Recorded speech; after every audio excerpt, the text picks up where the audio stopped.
Hello everyone, welcome back to my YouTube channel. I hope आप सभी बहुत अच्छे होंगे और जितनी भी मेरी हाउसवाइफ फ्रेंड्स हैं आप लोगों ने अपने फेस्टिवल्स की प्रिपरेशन स्टार्ट कर दी होंगी। अभी नवरात्रे ख़त्म हुए हैं, उसके बाद करवा चौथ, दिवाली और भी बहुत सारे फेस्टिवल्स आने वाले हैं। तो मैं तो आपसे यही कहूँगी कि आप दोनों चीज़ों को बहुत अच्छे से इंजॉय कीजिएगा। आप अपनी पढ़ाई को भी साथ में कंटिन्यू कीजिएगा और अपने फेस्टिवल्स को भी बहुत अच्छे से इंजॉय कीजिएगा। दोनों ही चीज़ें बहुत ज़्यादा इम्पोर्टेंट हैं। वैसे भी फेस्टिवल्स हमारे अंदर एक बहुत ही नई एनर्जी फील करके जाते हैं और साथ में हमें अपनी पढ़ाई को भी कंटिन्यू करना है। तो मैं सुबह 10:15 बजे सबसे पहले मैथ सोल्व कर रही। इसके साथ ही मैं घर में अपने साफ़ सफाई का काम भी मैंने स्टार्ट कर दिया है। तो दोनों ही काम चलते रहेंगे, त्योहारों की तैयारी भी हो जाएगी और अपनी पढ़ाई भी डिस्टर्ब नहीं होगी। तो आप भी कुछ ऐसा ही कर सकती हैं। दोनों चीज़ों को फ्रेंड्स हम बहुत अच्छे तरीके से मैनेज कर सकते हैं, बस हमें हमारे टाइम टेबल को थोड़ा अच्छे तरीके से बनाना होगा। इन दिनों में आपको किस चीज़ को ज़्यादा इम्पोर्टेंस देनी है और किस चीज़ को थोड़ी कम इम्पोर्टेंस देनी है वो आपको डिसाइड करना होगा। जैसे आप फेस्टिवल्स भी इंजॉय करना चाहती हैं लेकिन उसके साथ ही आप अपनी पढ़ाई को भी नहीं छोड़ना चाहती हैं, तो कुछ ऐसे काम होंगे जिन्हें आप कुछ दिनों के लिए स्किप कर सकती हैं या उनमें आपके फैमिली मेम्बर्स आपकी हेल्प कर सकते हैं। तो आप अपनी दोनों चीज़ों को बहुत अच्छे से मैनेज कर पाएंगी। तो उसके लिए डिसीज़न आपको लेना होगा, शुरुआत आपको ही करनी होगी। तो फ्रेंड्स अभी लगभग 1.5 घंटा हो गया था।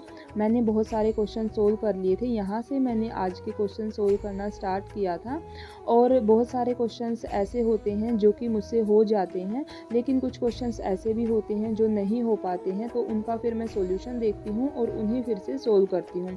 और इसके साथ ही कुछ क्वेश्चन ऐसे थे जो देखते ही बुक में हो गए थे, तो मैंने उन्हें बुक में ही सोल्व किया था। अभी मैं कपड़ों को इस्त्री कर रही थी। मैं डेली धोने के बाद डेली इस्त्री नहीं करती हूँ, तो जब काफ़ी सारे कपड़े इकट्ठे हो जाते हैं तो एक दिन टाइम निकाल के उन्हें कर लेती हूँ। और ऐसा भी नहीं है कि मैं इस्त्री के बिना कपड़े पहनती ही नहीं हूँ, बस जिनको ज़रूरी है उनको ही मैं कर लेती हूँ, जिससे कि मैं अपना टाइम कहीं ना कहीं सेव कर पाती हूँ। तो ऐसे ही छोटे छोटे से मेथड्स होते हैं जहाँ से हम अपना टाइम निकालते हैं, सेव करते हैं और फिर उसे अपनी पढ़ाई में इन्वेस्ट करते हैं। उसके बाद भी घर का सारा काम, जैसे कि अभी मुझे लंच बनाना था, सारा काम कंप्लीट करने के बाद लगभग 2:45 हो गए। और अभी मैं करूँगी जीएस का पोर्शन। जीएस में मैं हिस्ट्री और ज्योग्राफी 2 सब्जेक्ट कर रही हूँ। ज्योग्राफी मैंने अभी 1-2 दिन पहले ही स्टार्ट किया है, तो आज मैं सबसे पहले ज्योग्राफी ही कर रही हूँ। इसमें बहुत ही इंटरेस्टिंग कुछ बातें दी गई थी जो कि हमें लगता है कि हमें पता ही होंगी, लेकिन जब हम उनको पढ़ते हैं तब हमें बहुत सारी उनसे रिलेटेड और भी नई नई बातें सीखने को मिलती हैं। तो सबसे पहले तो बहुत ही बेसिक बातें दी गई थी, लेकिन वो भी जानना ज़रूरी होता है। और उसके बाद मैंने किया था अपना हिस्ट्री और ज्योग्राफी दोनों सब्जेक्ट मैं एक साथ कंप्लीट कर रही हूँ। इसके कुछ दिन के बाद मैं इसमें पॉलिटी भी स्टार्ट कर दूँगी, ताकि तीनों सब्जेक्ट को मैं एक साथ लेकर चल पाऊँ। और मुझे इस संडे को बाहर जाना है, ट्रैवल करना है, तो मुझे पता है मैं उस दिन अपनी पढ़ाई बिल्कुल भी नहीं कर पाऊँगी। तो मैं यही सोच रही हूँ कि इन्हीं 2 दिन में थोड़ी एक्स्ट्रा पढ़ाई करके मैं अपनी संडे वाली पढ़ाई को भी थोड़ा बैलेंस कर पाऊँ। तो फ्रेंड्स मैं आपसे सिर्फ इतना ही कहूँगी कि आपको और मुझे लगे रहना है, हार बिल्कुल नहीं माननी है, अपनी पढ़ाई को ऐसे ही कंटिन्यू करना है।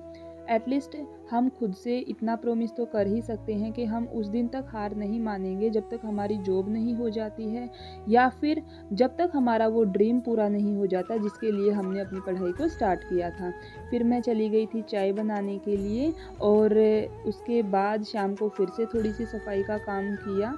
और लास्ट में आपसे सिर्फ यही कहूँगी कि उम्र आपको थका नहीं सकती, ठोकरें आपको गिरा नहीं सकती।